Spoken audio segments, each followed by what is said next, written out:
The United Nations World Water Development Report 2021. Valuing Water. World Executive Summary. Perspectives, Challenges and Opportunities. The current status of water resources highlights the need for improved water resources management. Recognizing, measuring, and expressing water's worth and incorporating it into decision-making are fundamental to achieving sustainable and equitable water resources management and the Sustainable Development Goals, or SDGs, of the United Nations 2030 Agenda for Sustainable Development. Those who control how water is valued control how it is used. Values are a central aspect of power and equity in water resources governance. The failure to fully value water in all its different uses is considered a root cause or a symptom of the political neglect of water and its mismanagement. All too often, the value of water, or its full suite of multiple values, is not prominent in decision-making at all. Whilst the term value and the process of valuation are well defined, there are several different views and perspectives of what value specifically means to various user groups and stakeholders. There are also different methods for calculating value and different metrics to express it. Differences in the way water is valued occur not only between stakeholder groups, but are widespread within them. These divergent perspectives on water value and the best ways to calculate and express it, coupled with limited knowledge of the actual resource, present a challenging landscape for rapid improvements in valuing water.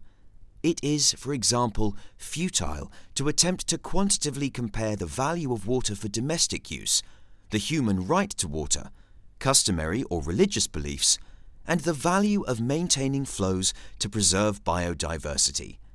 None of these should be sacrificed for the sake of achieving consistent valuation methodologies.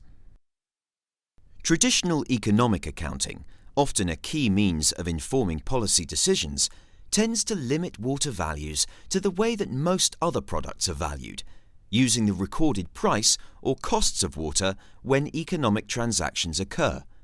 However, in the case of water, there is no clear relationship between its price and its value. Where water is priced, meaning consumers are charged for using it, the price often reflects attempts for cost recovery and not value delivered. Yet, regarding valuation, economics remains a highly relevant, powerful, and influential science, even though its application needs to be made more comprehensive. Nevertheless, the different values of water need to be reconciled, and the trade-offs between them resolved and incorporated into systematic and inclusive planning and decision-making processes. The way forward, therefore, will be to further develop common approaches to valuation where feasible, but also to prioritize improved approaches to compare, contrast, and merge different values, and to incorporate fair and equitable conclusions into improved policy and planning.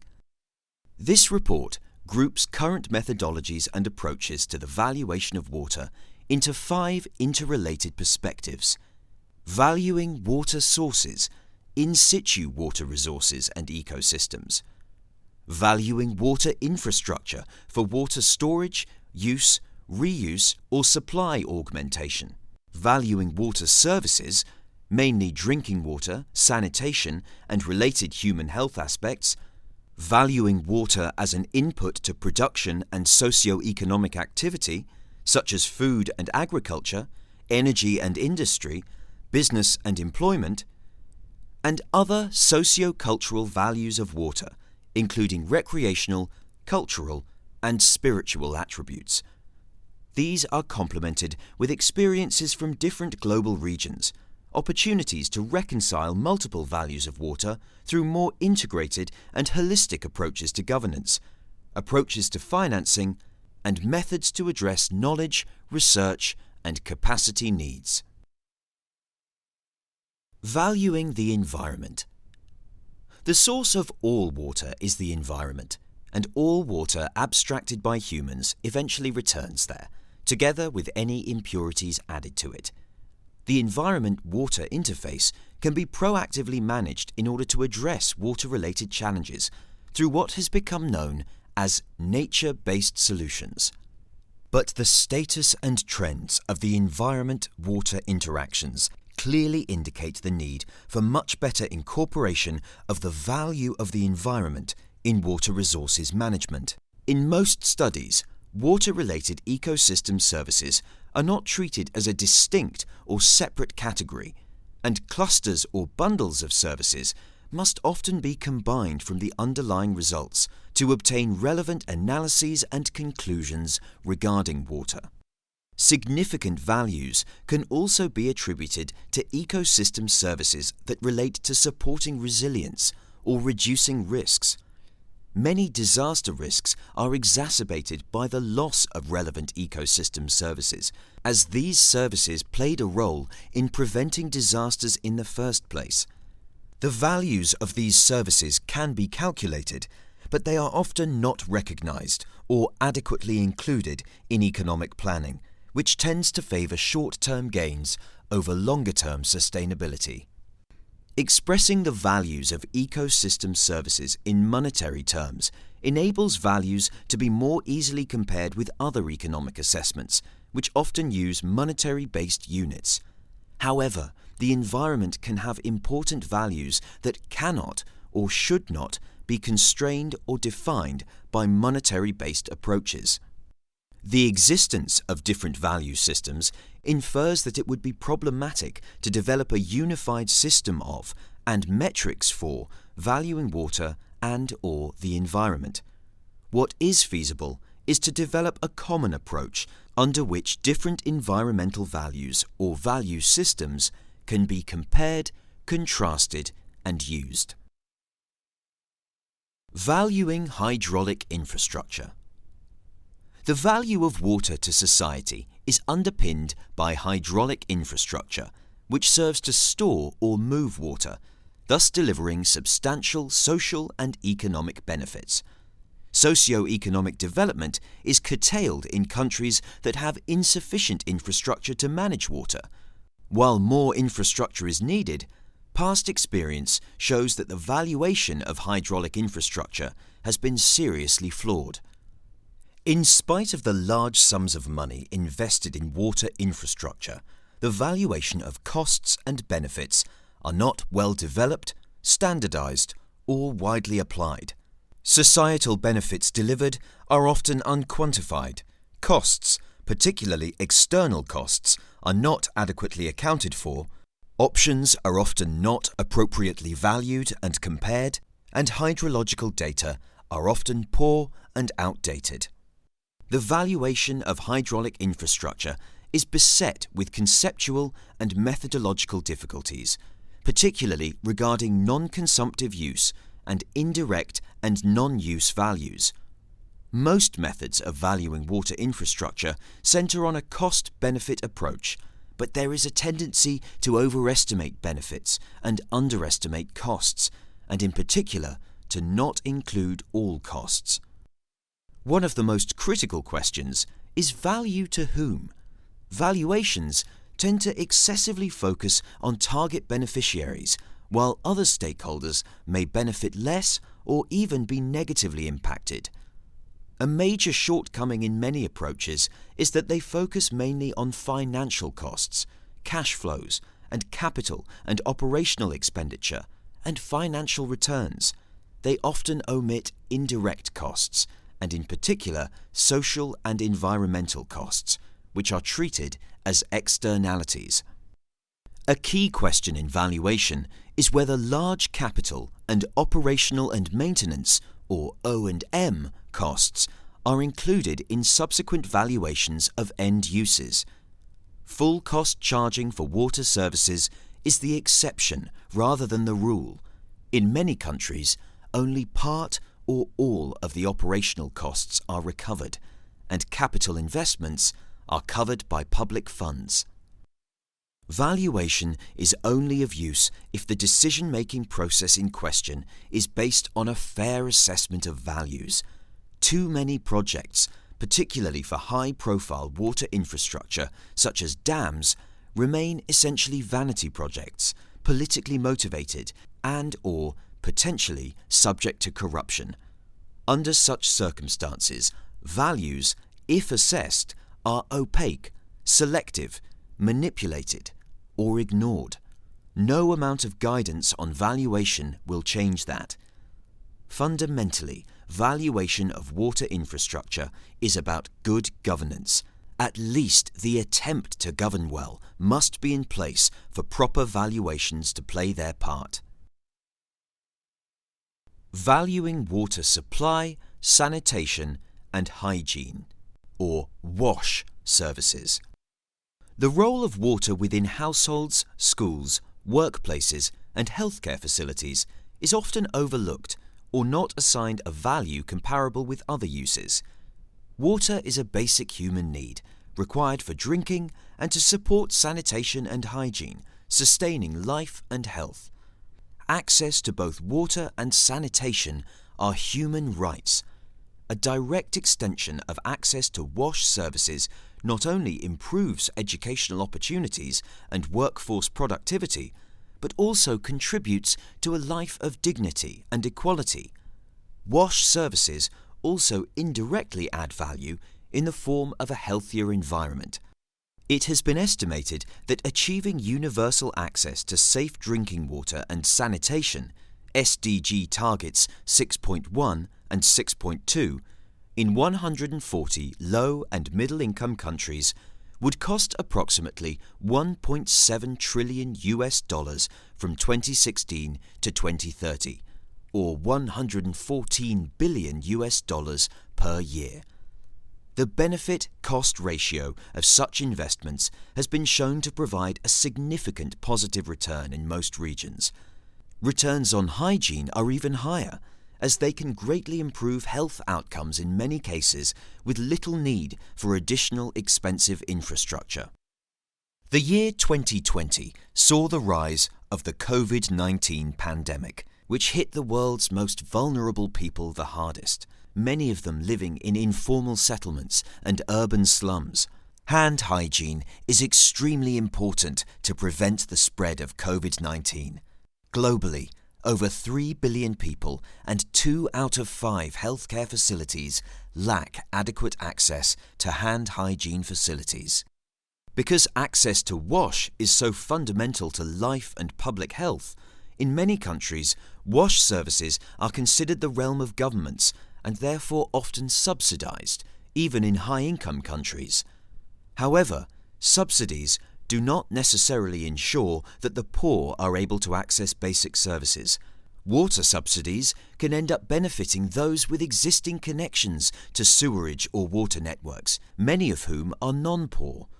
As a result, the poor do not benefit from the subsidy, and the water service provider loses the tariff revenue it could have collected from wealthier households.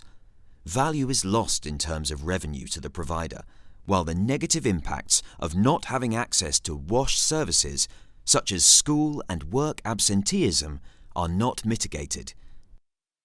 It is important to examine affordability from the perspective of disadvantaged groups, based on their income, their location, and the socio-economic challenges they face. Valuing water for food and agriculture. Agriculture uses the major share, 69%, of global freshwater resources. However, water use for food production is being questioned as intersectoral competition for water intensifies and water scarcity increases. Moreover, in many regions of the world, water for food production is used inefficiently. This is a major driver of environmental degradation, including depletion of aquifers, reduction of river flows, degradation of wildlife habitats, and pollution. The value assigned to water in food production is generally low compared to other uses. It is usually very low, typically less than $0.05 per cubic meter, where water is used for irrigating food grains and fodder, while it can be relatively high, of the same order of magnitude as values in domestic and industrial uses for high-value crops such as vegetables, fruit, and flowers.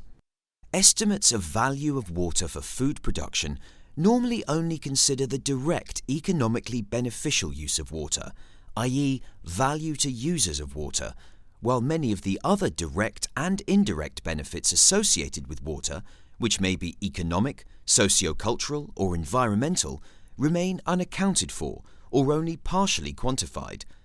Some of those benefits include improving nutrition, accommodating shifts in consumption patterns, generating employment, and providing livelihood resilience, especially for smallholder farmers, contributing to alleviating poverty and revitalizing rural economies, and supporting climate change mitigation and adaptation. The food security value of water is high but rarely quantified, and it is often a political imperative, irrespective of other values.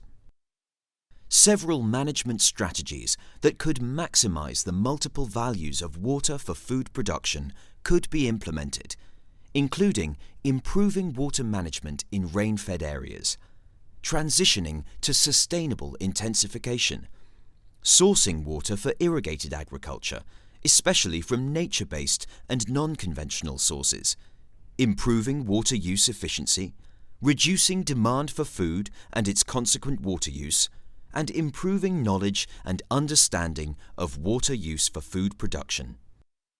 Improving water security for food production in both rain-fed and irrigated systems can contribute to reducing poverty and closing the gender gap directly and indirectly.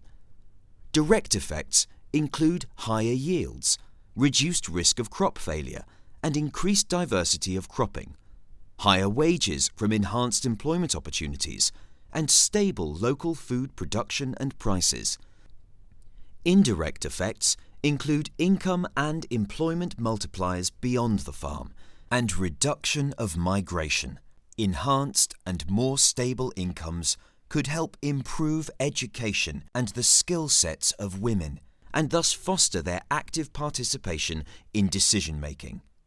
Although increasing water productivity can have substantial positive impacts, care should be taken to account for possible perverse effects and implications on poverty alleviation, i.e., land grabbing and increasing inequality. Energy, industry, and business.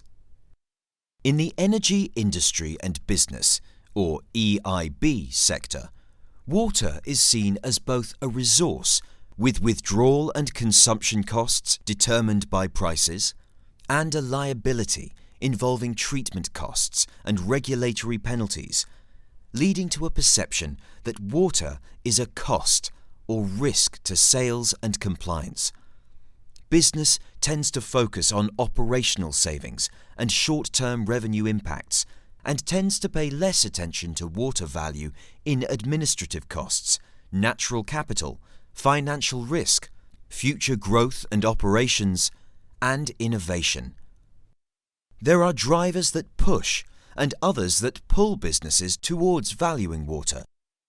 The former are trends, both global and regulatory, involving natural capital accounting, water valuation, and water pricing.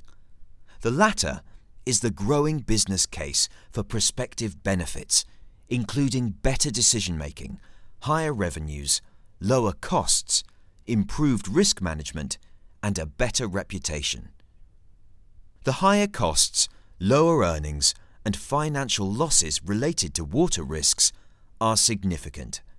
The risks associated with increased water scarcity, flooding, and climate change include higher operating costs, supply chain disruption, water supply disruption, constraints to growth, and brand damage. Due to its character, the EIB sector is highly focused on monetization. This provides a predisposition towards certain aspects of value, e.g., price of a cubic meter of water, and sometimes an indifference to others. e.g. the tangible and intangible value of water to other stakeholders. The most straightforward monetary valuation is volumetric, price per cubic meter, multiplied by the volume of water used plus the cost to treat and dispose of wastewater. The metrics for the commercial performance of water use in EIB are relatively simple.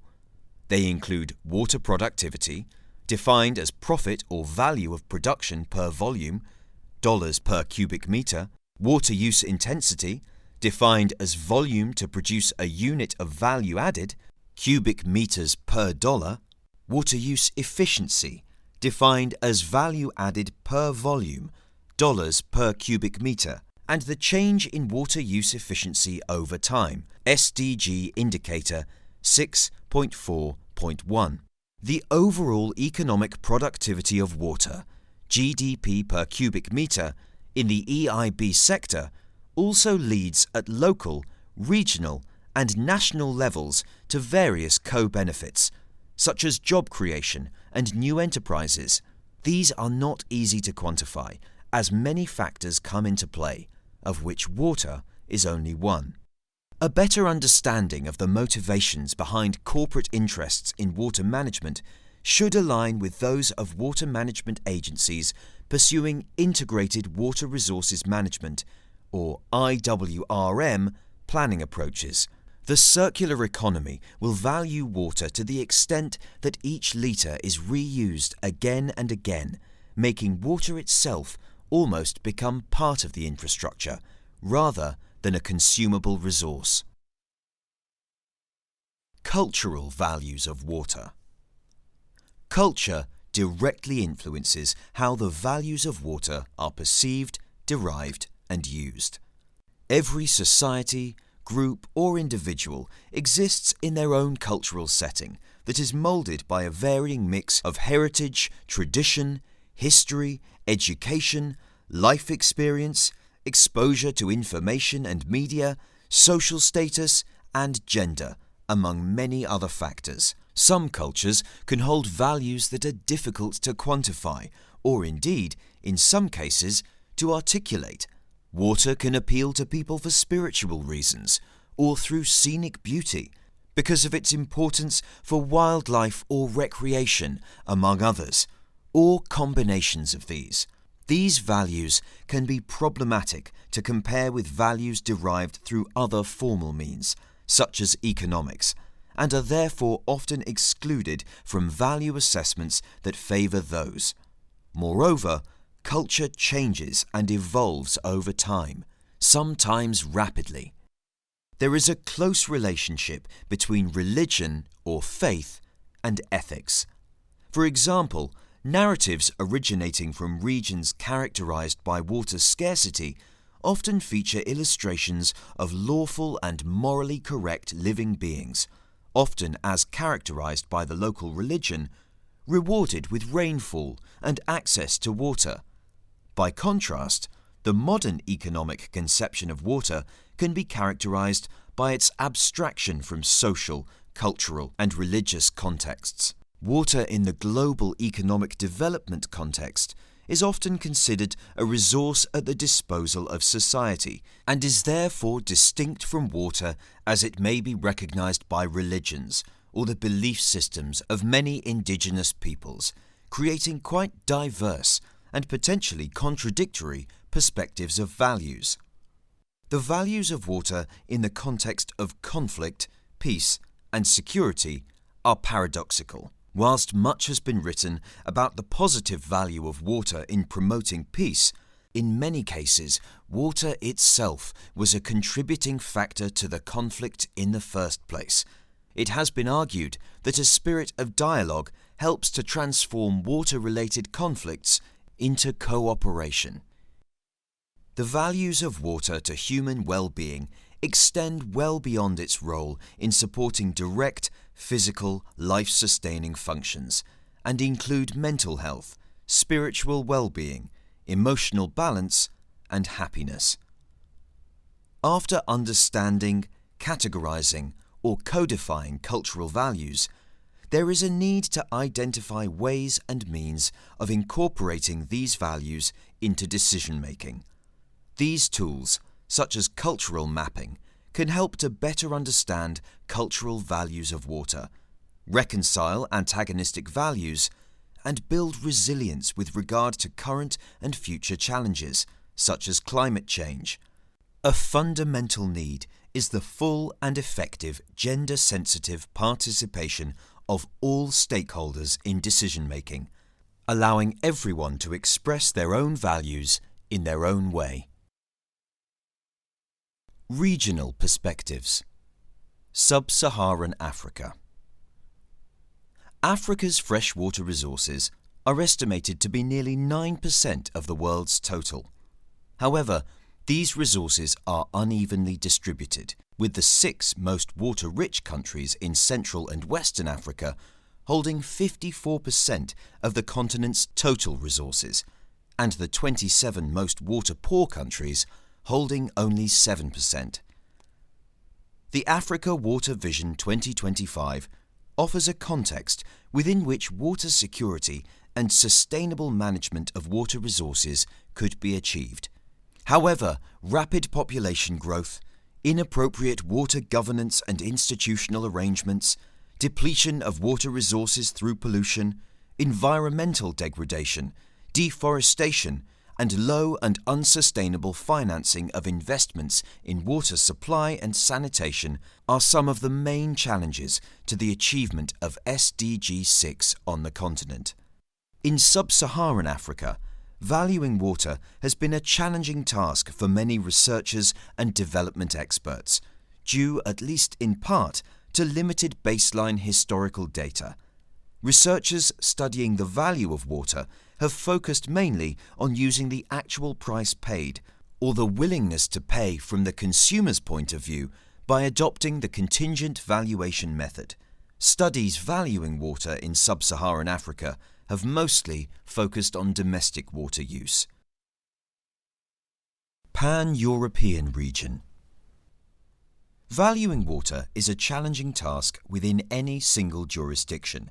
Hence, doing so across borders presents even greater challenges.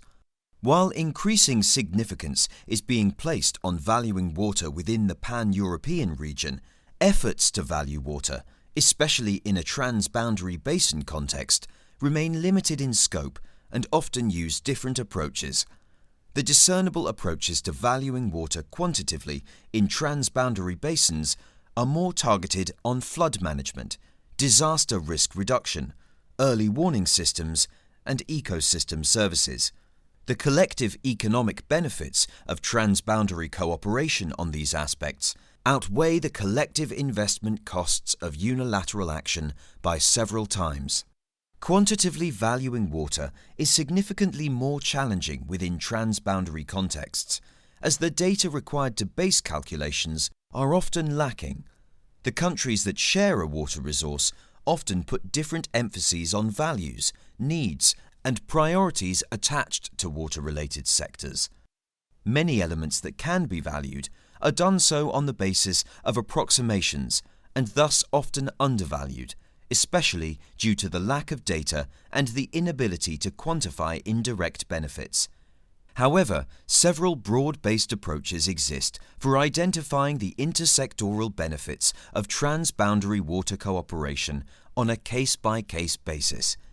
These benefits, when strengthened, can consequently help increase the value of transboundary water management by reducing the economic and other costs of inaction or insufficient cooperation in shared basins. Latin America and the Caribbean. Water stress in the region has fueled a number of conflicts, as various sectors, including agriculture, hydroelectricity, mining, and even drinking water and sanitation, are competing over scarce resources. Some of the major obstacles in securing effective allocation processes are connected to poor regulation, missing incentives, and/or lack of investment. All these factors ultimately reflect the low value that is largely attributed to water resources in the region. The costs of water use or maintenance, once the concession or right of use is granted, are usually nil or insignificant for hydroelectric plants, mining companies, and even farmers, and sometimes these costs are not even included in their economic balances. The latter represents an implicit subsidy that does not reflect the strategic value of water in the multiple production processes and under a context of climate change. Most countries in the region have not assigned sufficient funds for proper law enforcement in cases of pollution or overexploitation. While legal precepts are of extreme relevance, regulation and monitoring, as well as well-aligned incentives, are essential in the region, not only to ensure a better appreciation of the role and value of water, but also to prevent its overexploitation and pollution, particularly given the increasing climate instability. Asia and the Pacific. Due to population growth, urbanization, and increased industrialization, water competition among sectors has become more severe in the region, threatening agricultural production and food security while also affecting water quality. Water is often a relatively scarce and valuable resource in the region, and water scarcity is likely to worsen due to the impacts of climate change. Unsustainable water withdrawals are a major concern in the region, as some countries withdraw unsustainable proportions of their freshwater supply, exceeding half of the total water availability, and 7 of the world's 15 biggest abstractors of groundwater are in Asia and the Pacific. Wastewater remains an underutilized resource in the region. There is therefore an urgent need in Asia and the Pacific to tap into wastewater, as well as to tackle water pollution and promote water efficiency, including from the industrial sector. This is particularly urgent in the region's least developed countries, on islands, and in countries where water resources are particularly scarce. The region has seen the emergence of diverse positive water valuing initiatives that leverage new financial, governance, and partnership models, notably in Australia, China, Japan, and Malaysia. The Arab region. Few other regions value water as much as the water-scarce Arab region, where over 85% of the population live under conditions of water scarcity. This scarcity has increased dependency on transboundary waters, non-renewable groundwater resources, and non-conventional water resources. The quantity of fresh water that can be abstracted in a sustainable way would probably be even lower if water quality considerations were included.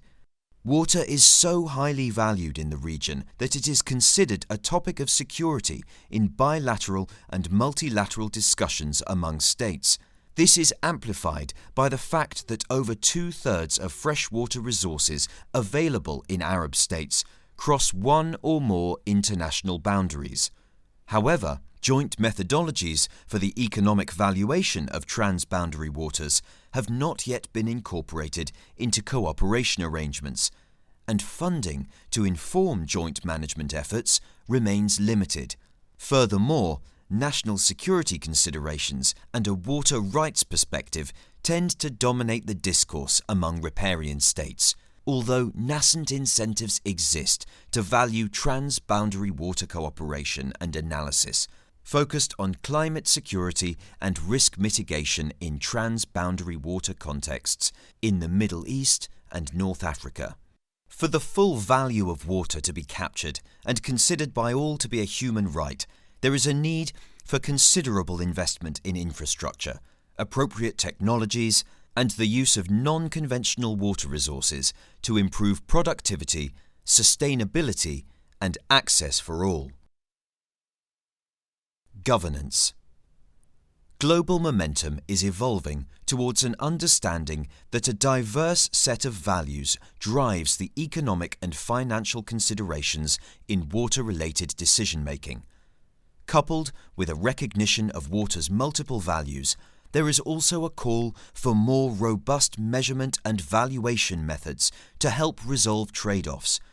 The use of multi-value approaches to water governance entails acknowledging the role of values in driving key water resources management decisions, as well as a call for active participation of a more diverse set of actors, thereby also incorporating a more diverse set of values into water governance, including the intrinsic or relational values of diverse groups to better inform and legitimize water and related land resources management decisions, would typically involve the direct participation of groups or interests that are often excluded from water-related decision-making.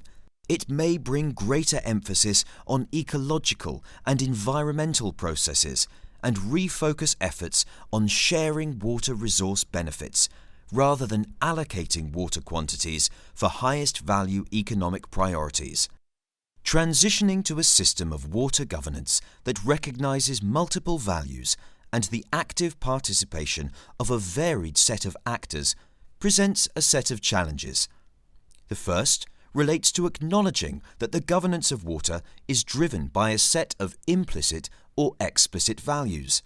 The second involves the value or worth of using water in different ways, which is fraught not only with measurement issues, including what can and should be measured, and by whom.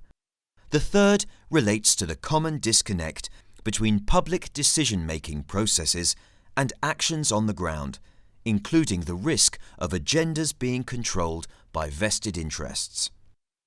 Nations can transition into multi-value governance by building on existing governance frameworks, such as IWRM, which integrates interests of diverse stakeholder groups operating at various political levels and policy sectors. IWRM is most often represented as cutting across water for people, food, nature, industry, and other uses, and aims to encompass all social, economic, and environmental considerations. It is essential to broaden and strengthen multi-stakeholder processes that recognize and reconcile a comprehensive mix of values, including benefit sharing in water governance, as well as integrating ecological and environmental values into climate-resilient water management. Financing and funding water services. Maximizing the value of water in investment decisions requires careful valuation of the costs and benefits that a project provides. For this, all benefits need to be taken into account, including those that are economic, social, or environmental. Many of the unintended consequences of these investments, both negative and positive, must also be considered. Aggregating these types of benefits can be difficult, as they are not all easily converted into monetary amounts. In cases where benefits cannot be monetized, other valuation tools can be used, such as cost-effectiveness analyses, which compare costs with non-pecuniary outcomes such as lives saved, people served, or environmental metrics achieved. Another critical factor for determining benefits of a project is comparing it to what would happen if the project were not undertaken. How a project will be funded is another critical component to the valuation analysis, as a project that does not have a means for funding will eventually see a service disruption when operations and maintenance are unfunded and capital costs cannot be repaid. Similarly, the dynamics of the funding type will impact the net benefits of the investment itself and who receives them. For investments in water supply, sanitation, or irrigation services, designing an appropriate water tariff structure is a challenge, as there are multiple, often competing, policy goals that need to be taken into consideration. When supplying these services, care should also be taken to ensure affordability for the poor, expansion to the widest number of individuals, and funding to ensure reliability and network improvements. The water tariff, i.e. price, must be carefully designed to accomplish as many of these goals as possible. The price of water, its cost of delivery, and its value are not synonymous, and price is merely one tool for aligning water's use with its values. Large subsidies for wash service provision are justifiable from an economic as well as a social and moral standpoint. However, they are often poorly targeted, resulting in poor outcomes. In fact, large, untargeted wash subsidies can be counterproductive, reducing the benefits of water services and thus the valuations of wash investments. Indeed, in countries where piped water is deemed to be very low cost or free, the poor are often unserved or underserved and are compelled to pay a much higher price for their water than the rich. Knowledge, research, and capacity development. As a core component of knowledge building and sharing, water-related data and information are central to understanding and valuing the resource. Water-related data and information can also be generated by other sources, such as Earth observations, sensor networks, and citizen data, including on social media. But data and information relating to social, economic, and environmental demands and uses for water are also needed to complete the picture for potential value generation from water. Further efforts and investments are required to sustain the supply chain of data and information, from its collection, analysis, sharing, and application across sectors and scales. To promote inclusive and transformative change in valuing water, it is strategically important to recognize the unique role of local and indigenous knowledge, in addition to the mainstream or traditional scientific or academic knowledge. Another part of the solution is to expand citizen science. The involvement of representative local stakeholders in ground-truthing data and information is also important. Within the context of valuing water, capacity development concerns the establishment of know-how to inclusively and properly value water and to effectively manage it on the basis of those values, applied at different levels and under diverse conditions, leading to variable outcomes. Conclusions. Unlike most other natural resources, it has proven extremely difficult to determine water's true value. As such, the overall importance of this vital resource is not appropriately reflected in political attention and financial investment in many parts of the world. This not only leads to inequalities in access to water resources and water-related services, but also to inefficient and unsustainable use and degradation of water supplies themselves, affecting the fulfillment of nearly all the SDGs, as well as basic human rights. Consolidating the different approaches and methods for valuing water across multiple dimensions and perspectives will likely remain challenging. Even within a specific water use sector, different approaches can lead to strikingly different valuations. Trying to reconcile valuations across sectors would normally increase the overall level of difficulty, as would taking account of some of the more intangible values attributed to water in different socio-cultural contexts. While there may be scope to reduce complexities and standardize metrics in some circumstances, the reality is the need for better means to recognize, maintain, and accommodate different values. Coda. Even though it is not always recognized by all, water clearly has value. In some perspectives, the value of water is infinite, since life does not exist without it, and there is no replacement for it. This is perhaps best exemplified by the efforts and investments made in the search for extraterrestrial water, and the recent elation in finding it on the Moon and Mars, and the recent elation in finding it on the Moon and Mars. It is a shame that all too often it is taken for granted here on Earth. The risks of undervaluing water are far too great to ignore. Prepared by WWAP Richard Connor. This publication is produced by WWAP on behalf of UN Water. Cover artwork by Davide Bonazzi. UNESCO 2021.